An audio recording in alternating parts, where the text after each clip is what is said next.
Igaüks saab valida, millist kodu ta endale tahab. Kas on selleks betoonplokkidest ehitatud kivimaja, mis on ka maailmas kõige levinum elamatüüp, või on selleks puumaja, mille ehitamiseks kasutatav puit hingab pidevalt koos ümbritseva maailmaga ja mille elulugu talletub maja seintes.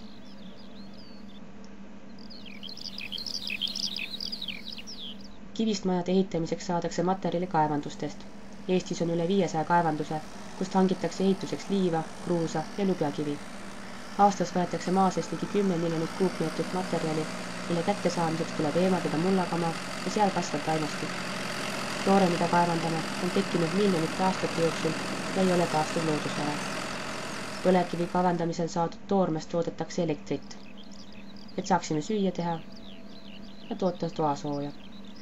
Lisaks kasutatakse kaevandustest saadud materjali teed ehitamiseks. Ehitatud teed kasutavad metsamehed, kes sõidavad talvel metsa raiet tegema. Metsaraie toimub just talvel, sest siis on maapind külmunud ja rasked veokid ei tee pinnasele liiga. Kui põllumehed saavad igal aastal saaki koristada, siis metsamehed hooldavad oma metsi mitme põlve jooksul, kuniks puud on raieks küpsed. Kokku raiutakse aastas 9 miljonit kuupmeetrit puitu.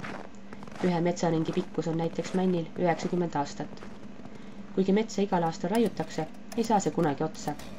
Pärast raiet kasvab asemele uus mets, kas inimese abiga või looduslikult. Metsad on ka olulised süsinikusidujad. Puithoone ehitamisel eraldub süsihappegaasi ligi 3 korda vähem kui betoonhoone ehitamisel.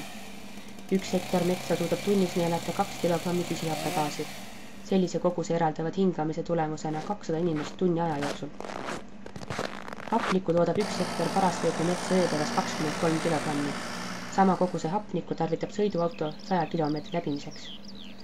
Puidu kasutamisel ei lähe midagi raisku. Erineva suurusega materjal sorteeritakse eraldi. Puidust tehakse mööblit, toodetakse rohelist elektrit.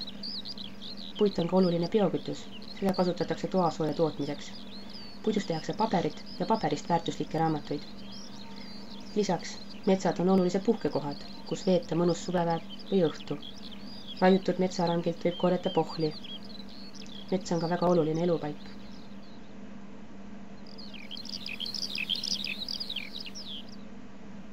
Kaevandamine on suurim puhta vee kasutaja. Puhas põhjavesi, mis välja pumbatakse, jääb kasutamata ja reostub.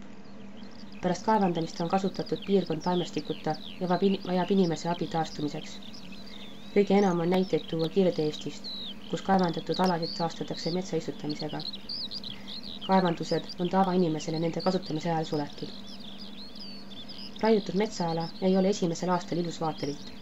Oksad on kuhjatud metsatöömasinate sõiduteedele, et vältida kahjustusi pinnasele. Võib tunduda, et selles kohas mets ei taastu enam kunagi. Tark metsamees ei muretse.